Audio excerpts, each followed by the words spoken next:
At one point, according to multiple reports, Spider-Man Brand New Day was going to feature Venom and Knull, and they would have factored into what was supposed to be another multiverse film that picks up after the ending of Venom The Last Dance. So in this video, we are going to go over why these plans were scrapped per new reports.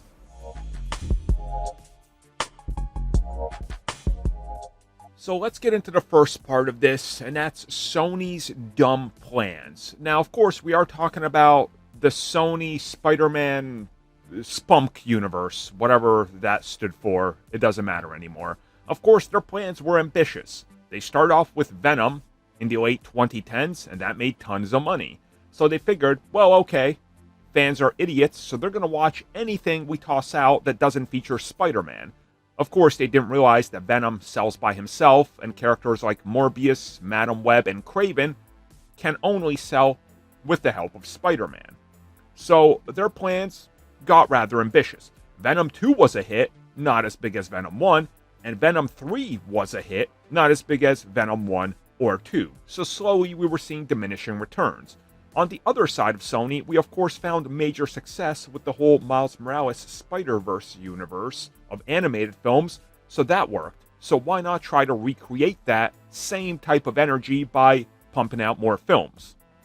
Not only were we going to get more Venom films, which they were planning many more, we also know, because they announced it, we were going to get Hypno Hustler, we were going to get Jackpaw, Night Garb, Night Thrash, Nighthawk, that Spawn ripoff. I want to say it's Night Watch, maybe, I don't care. Anyways, though, their plans were ambitious. But then came the actual realization that Morbius was going to be a huge flop. Madam Web did no better. And, well, Kraven cemented his own tombstone. So, yeah, things didn't work out. But Sony had a different master plan. Venom will live on in the MCU fighting Spider-Man. Because that was going to work. So yeah, Venom was coming to the MCU. This was going to be something that they do. So essentially, what we know is that Sony, after getting a sweet, sweet taste of their first $2 billion films, and by that I mean two $1 billion or more films, not two $2 billion films. Spider-Man Far From Home was their first film to make over $1 billion. And then Spider-Man No Way Home made over $2 billion. That's two of the only films that have ever made that much money for Sony. They realized that what pushed them to $2 billion was the multiverse. So they essentially pivoted. I can tell you for a fact that Venom 3 was not supposed to be Knull. I know who it was supposed to be. I know what they were aiming to do. The decision to go Knull was something that was made out of Sony's desperation. That's all I can say. And essentially what ended up happening was they were setting up Venom for a collision course with the Marvel Cinematic Universe. The big idea was, per Sony and what we're hearing now, to essentially make another multiverse film. But this is where problems started to show themselves. Sony just wanted more multiverse. Give us another $2 billion. We want that money. Marvel Studios was saying, no. I mean, yes, we all want money, but no, we can't just make it another multiverse film because we want to tell other stories. And this is where Sony was like, well, we're setting up Knull and the multiverse, and we're using the Void. You guys are using the Void with Sentry, and we want more money. We control the Spider-Man IP, so let's work this out. And more or less what Sony was trying to do and trying to pull was forcing Venom and Knull and their Sony universe to be injected into the MCU via multiverse. Now again, could this have worked? Yes. Was it a dumb idea? Also yes.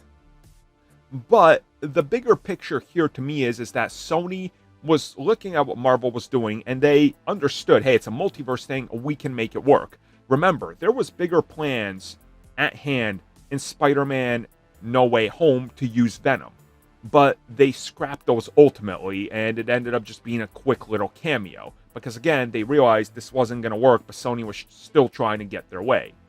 And what this all comes down to is what happened during these ongoing conversations, which essentially led to all of these plans being scrapped by Sony.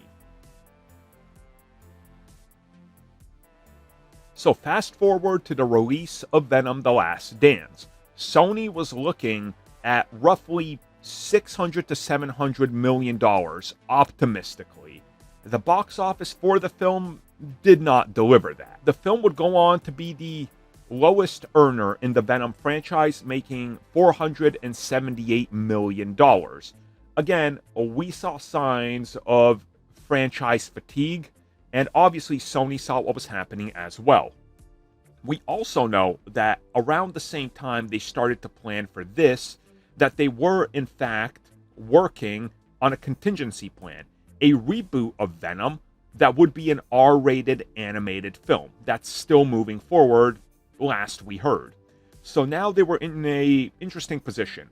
Push forward with Venom as an animated film while oversaturating Venom, trying to make a potential sequel or an Agent Venom spin-off, or we double down and try to shoehorn him into the MCU and we potentially do damage.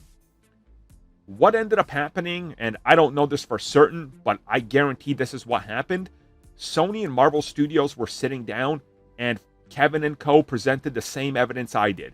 Diminishing returns and fatigue for Venom.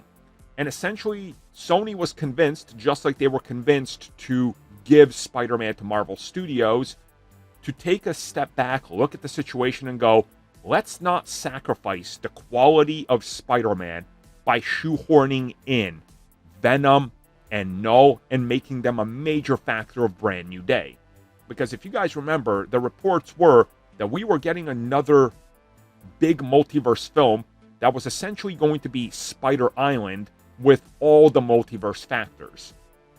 This was ultimately scrapped, as we can see now, and this also would have been the film that took place between Doomsday and Secret Wars as part of Battleworld, but now Spider-Man is a prequel, which is more street-based and street-level. So to me, I think that everybody that wanted to win out, like the fans, ultimately do win out, because we're not getting a forced Venom encounter that largely would have been completely forced, not built up to, and ultimately, more than likely, would have fallen flat. Thank you for checking out that video, and thank you for your continued support. Feel free to like, share, subscribe, do whatever you will, and if you're so inclined and would like some additional content from us, which includes unfiltered content and bonus discussions, we do offer exclusively in our member section. We hope to see you there. So thank you for watching, and have a good one.